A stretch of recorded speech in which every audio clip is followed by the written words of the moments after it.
लाल की जय। सिया रामे गरामे गरामे रामे भाई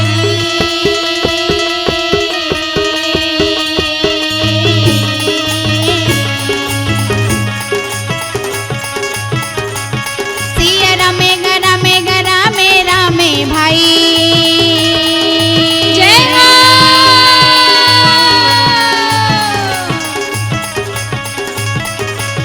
सिया रामे गरामे रामे गा रामे भाई सिया रामे गरामे रामे गा ये गा भाई सिया रामे गरामे रामे गा ये गा भाई।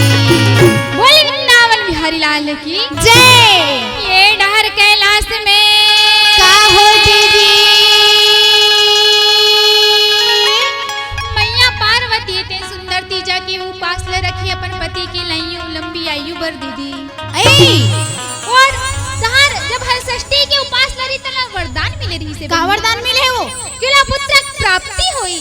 अच्छा अब ये डहर बहिनी ऐ का हुइस वो मैया पार्वती ही तिन्हा ऐसे मैया पार्वती ने सुंदर तीजा की उपास हवे हाँ है ना? तौला काबर है काबर है अपन पति महादेव की लंबी आयु बर उपास है। अच्छा जब पति है नहीं रही तब पुत्र कहाँ से ही कहा था है ना तब ओकरे से मैया पार्वती हाँ जी मैया पार्वती सुंदर ये तीजा की उपास ला रखी। वाह भैया और जब तीजा के उपास ला रखीस ना दीदी तब कैसे करीस वो सुंदर पूजा की सामग्री ले धरे फूल पान बेल पत्ती ला तक धरे। वाह भैया में बहिनी हाँ भोलेनाथ है दीदी कैसे करीस वो कैसे मुहाए हावे जी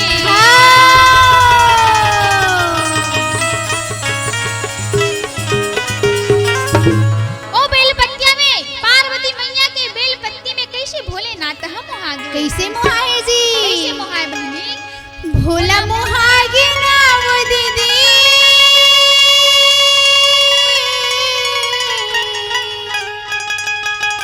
भोला मुहागे नाम दीदी शिव मुहागे नाम पर्वतिया के बेलपतिया माँ शिव मुहागे नाम पर्वतिया के बेलपतिया माँ भोला मुहागे नाम भोला मुहागे नाम दीदी शिव मुहागे नाम भोला मुहागे नाम दीदी शिव मुहागे नाम पर्वतिया के बेलपतिया माँ भोला मुहागे नाम पर्वतिया के बेलपतिया माँ शिव मुहागे नाम।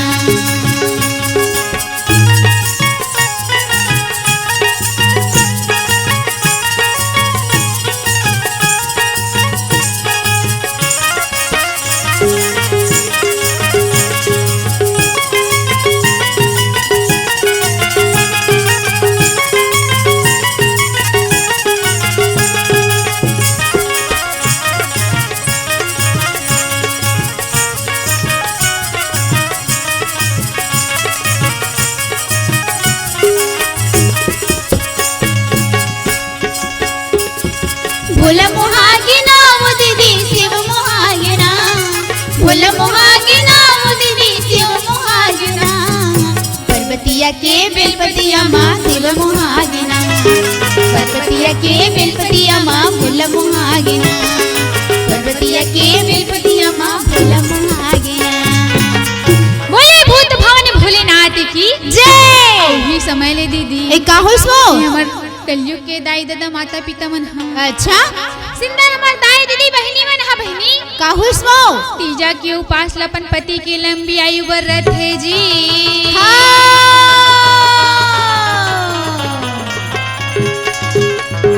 उहिच मन ठेका ले रखे कौन मन हा वो माता से मन हो तक कैसे कर बहिनी परमात्मा डहाले पुरुष मन पर छूट मिले नहीं जा शरीर पास ला हमेश मन रबो का हमीच मरत उकरेश मन बर उकरेज मन पर लोग लइका के बारी है त हमेश मन रबो हमीच मन रबो। पति के बारी है त हमेश मन रबो हमीच मन रबो। बेटी के बारी है त हमेश मन हमीच रबो मन रबो।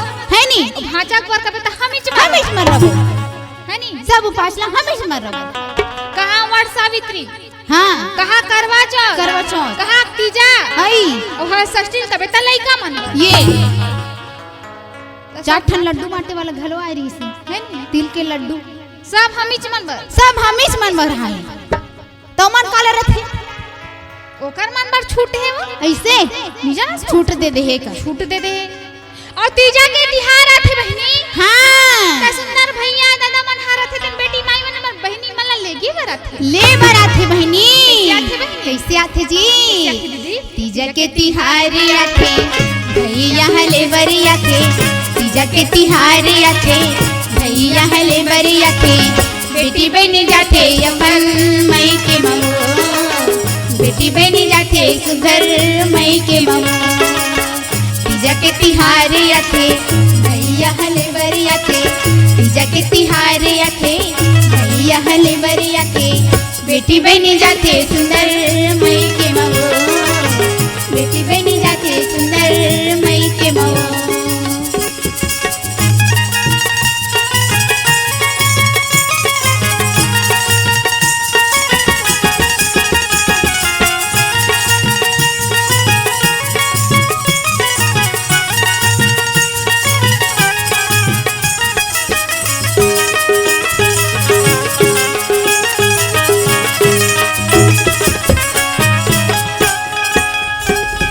बचपन के साथी सहेली संग मिलते। हंसते गुड़िया के सुख दुख लावो बांटते। हंसते गुड़िया के सुख दुख लावो बांटते।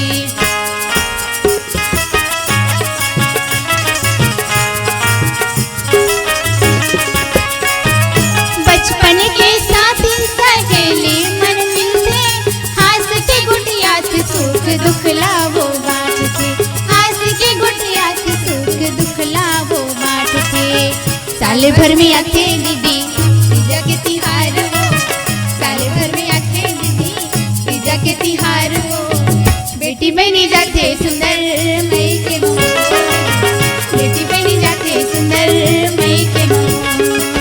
तीजा के तिहार आथे भैया हले बरी आथे।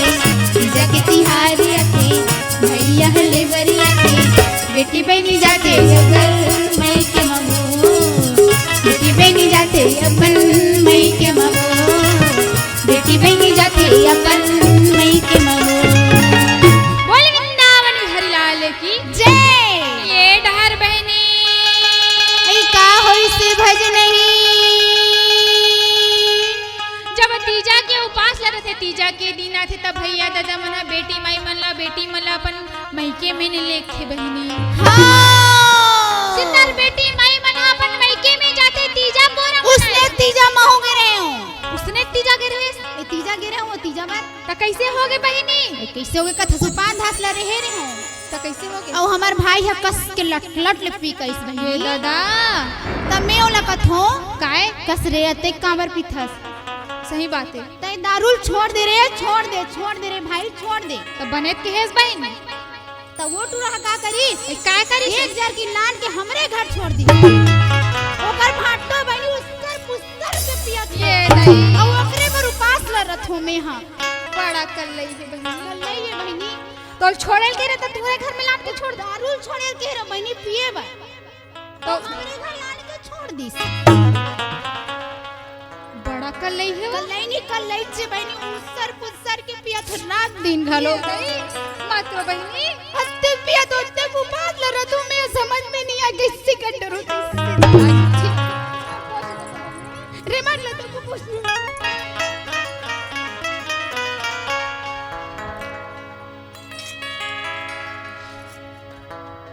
बड़ा कर लई है।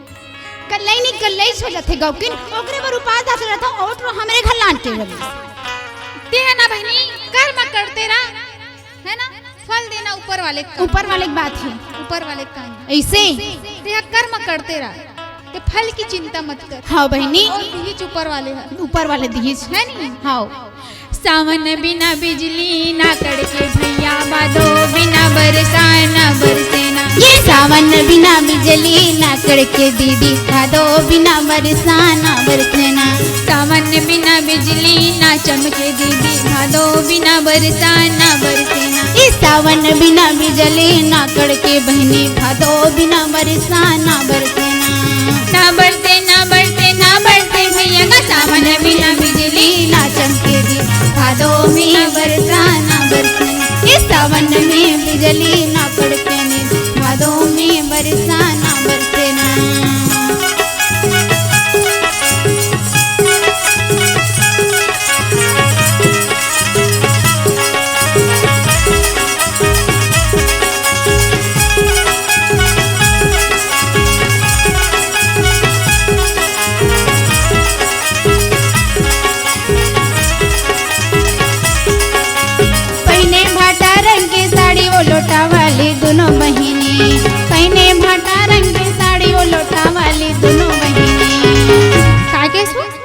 लोटा वाली दोनों बहन ए सुरता गिरीस वो काय की वो पड़की ना चल जान त इसने लोटल बोहे रहस की ऐसे ता तनो लोटा तोर से खपला गिरी बिना पेंडिक रहा तनी खपला ही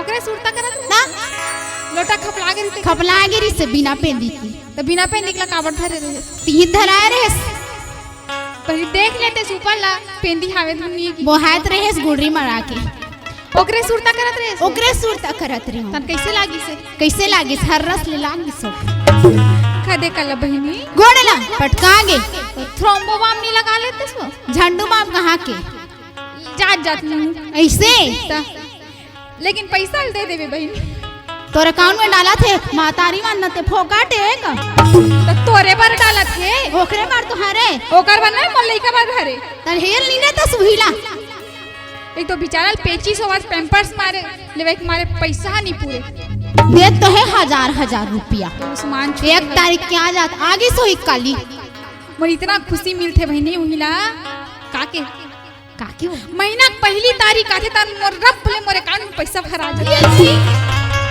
कितना खुशी मिलते दिल गदगद हो जाता गार्डन हो जाता ऐसे बहनी अरे बाप रे ता ठिकाना नहीं रहे तो खुशी ये से कर करन नाचत रहत गात रहत ये कैसे गात रहत अब मोर बा ते जानथस बनी मोर दिल के बात ऐसे ता हाँ जी जानथस रामे रामे रामे रामे गा सिया रामे भैया हर के भजन गुने गाले हो जे रामे रामे रामे रामे गा सिया रामे भैया हर के भजन गुने गाले ना हो जे ये दे बोलत है ना ये दे कहत है ना ये दे बोलत है जी ये दे कहत है ना ये दे मैया है ये दे बोलत है ये दे कहत है भाई ये दे मैया है कैसे ये बोला थे ये दे कहत है भाई ये दे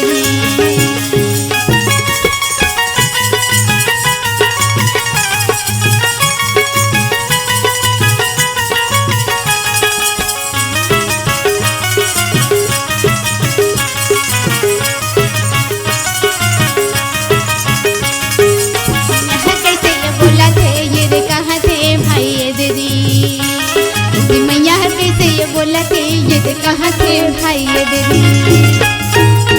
बोली पार्वती मैया की जय ये डहर बहनी ऐ का होई से दीदी मैया पार्वती तीजा के उपास ल रखे ता कैसे सुंदर बैठे है वो में के जाप लग करत हावी दीदी हाँ ओला वरदान मिले हाल षष्ठी मैया के का वरदान मिले जी तोरा पुत्र की प्राप्ति होही अच्छा अबे डार जब उपास हवे सुंदर ओम के जाप लग करत वाह भैया ओम के जाप लग करिस त बहनी तो का हुस वो सुंदर ओकर शरीर से ओकर आत्मा से हाँ जी शक्ति रूप महामाया दर्शन दे हावे जी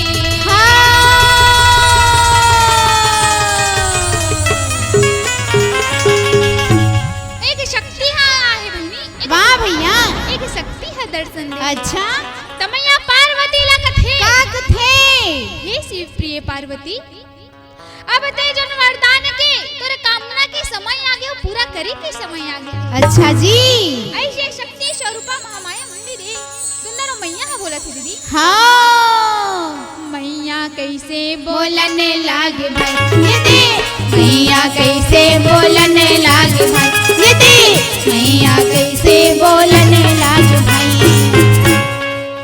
तो मैया बोला थे शक्ति हा बोला थे का कहा थे कि हे शिव प्रिय जेन तोरे काम ना हावे पुत्र के कामना ओकर दिन आगे ओकर समय तिथि आगे अच्छा अब जेन ते कामना करे से कामना तोरे पूरा होई हाँ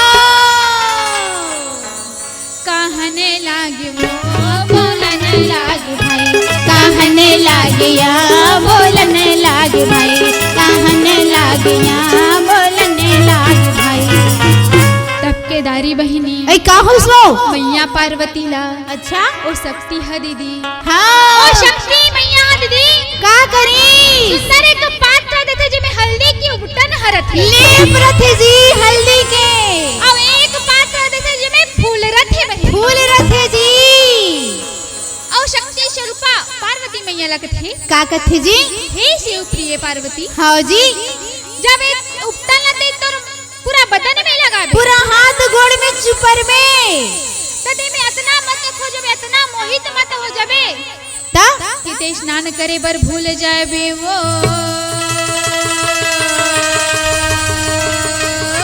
ये दे भाई ऐसे शक्ति पार्वती मैया ला कहा थे हाँ और कहे के बाद में ए का होई जी कहे के बाद में मैया शक्ति ओकर ऊपर ओकर अंदर में समाज थे जी बोले वृंदावन बिहारी लाल की जय वही समय में जय हो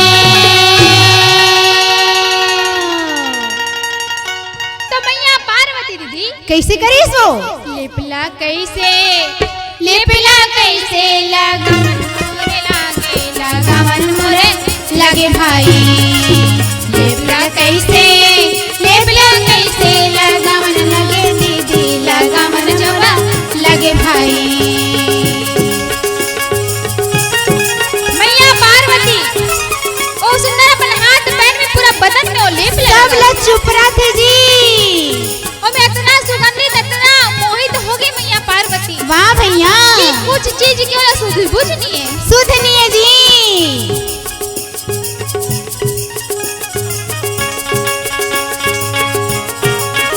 मैया कैसे लगावन मोर लागे लगावन जोड़ा लगे भाई लेपला कैसे लगावन लगे दीदी लगावन मोरा लगे भाई तब के दारी रागे का होई से दीदी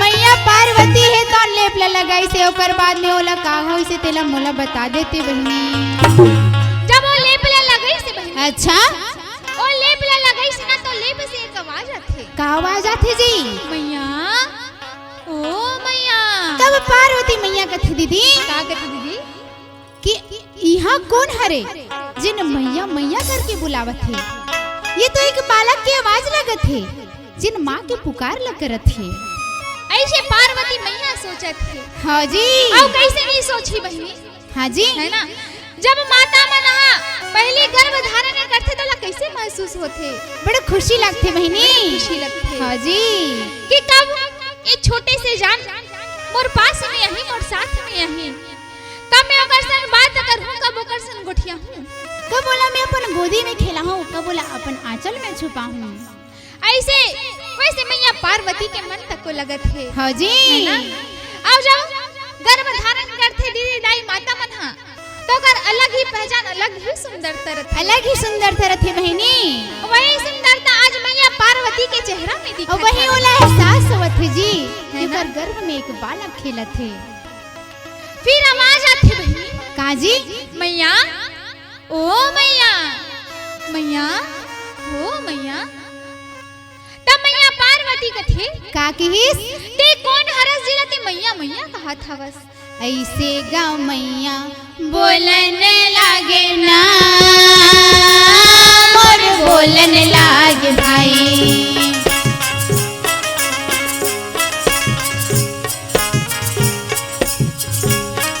ऐसे गाँव मैया बोलन लागे ना मोर बोलन लागे भाई पार्वती मैया कथे हाँ कि ते कौन हरस बालक जिला ते मैया मैया पुकारत था बस ये तो एक बालक की आवाज लगत है लेकिन यहाँ कोई बालक तो नजर नहीं आता नजर तो नहीं आवत है लेकिन मैया करके पुकारत है लेकिन वो मैया में इतना प्यार दिखत इतना प्रेम दिखत है कि मैया पार्वती में मोहित हो गए हाँ वो में खो गए दीदी बोलन लागे ना मोरे सुनन लागे भाई वाला कैसे ना ओला सुनन लागे भाई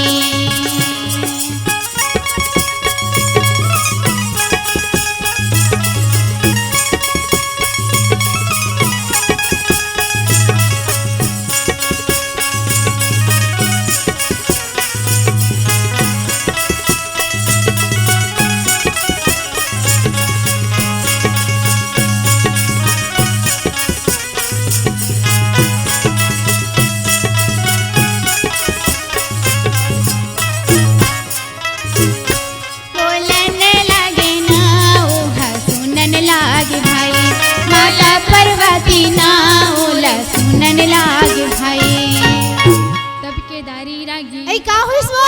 ओ बाला कह दीदी अच्छा ओ बाला कहा कथे का कीस? मैया जिन ते लेप लगा जिन उपटला लगा सोकरी से मैं आवाज देत हूं बोला बाहर तो निकाल दे मैया। यहाँ मोर दम घुटत है मैया। हाँ जी आपन मोला आंचल में खिला ले प्यार दिखा दे प्रेम ला झलका दे मैया। मैं बाहर आए बर बहुत तावला होत हो मोला अपन मैया के दर्शन करना है। हाँ अपन मैया के दर्शन करना है। और जो बालक हती कहा थी बहनी कैसे? कैसे कहती दीदी? माँ मुझे तू अपने आंचल में छुपा ले, गले से लगा ले कि और मेरा कोई नहीं। माँ मुझे तू अपने आंचल में छुपा ले, गले से लगा ले कि और मेरा कोई नहीं, कि और मेरा कोई नहीं। माँ और मेरा कोई नहीं, कि और मेरा कोई नहीं। माँ और मेरा कोई नहीं। माँ मुझे तू अपने आंचल में छुपा ले, गले से लगा ले कि और मेरा कोई नहीं। माँ मुझे तू अपने आंचल में छुपा ले,